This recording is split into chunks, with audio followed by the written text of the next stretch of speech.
তিনি ছিলেন এক মানুষ যিনি জীবনের কঠিনতম আঘাত সহ্য করেছেন।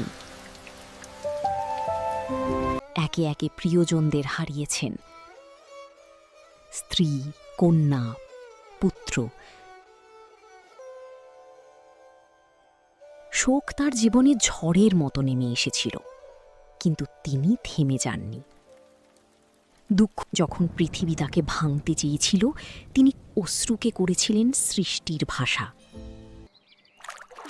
যখন পৃথিবী তাকে ভাঙতে চেয়েছিল, তিনি কলম ধরেছিলেন আরও দৃঢ়ভাবে। তাঁর অন্তরের বেদনা থেকেই জন্ম নিয়েছিল অমর সৃষ্টি।